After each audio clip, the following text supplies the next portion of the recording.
Now we know just how they died. The four people whose bodies were found last week in a burned-out Washington, D.C. mansion.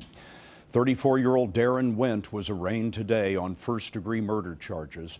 Wint is accused of extorting money from his former employer, then killing him, his wife, his young son, and their housekeeper, and then torching the home.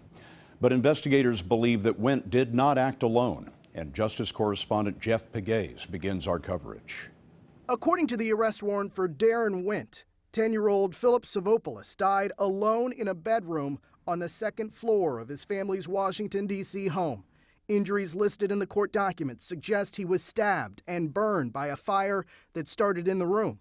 His body was on the charred remains of a queen-size bed. His father, Savopoulos, his mother, Amy, and housekeeper, Vera Figueroa, were found in an adjacent bedroom. All died from blunt force and sharp force injuries. Investigators say the horror for the four victims began around 6 p.m. on Wednesday, May 13th, when Wint and possibly others held them hostage at the home. While the family was being held captive, court papers say Mrs. Savopoulos called a local Domino's at 9:14 p.m. Wednesday. She ordered 2 pizzas and charged them to her credit card. She said she was nursing a sick child and would not come to the door.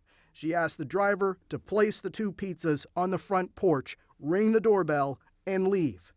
The DNA that linked Wint to the murders came from DNA on an unfinished slice of pizza. The next morning, Savopoulos called and texted a second housekeeper, telling her not to come to work.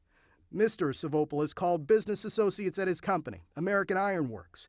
Employees there drove to a local bank, withdrew $40,000, and drove the money to the Savopoulos house. Investigators say the hostages were killed a few hours later. Scott, investigators believe there was an effort to cover tracks and destroy evidence. The odor of gasoline and matches were also found in the home. Jeff Pegues at the crime scene for us tonight. Jeff, thank you.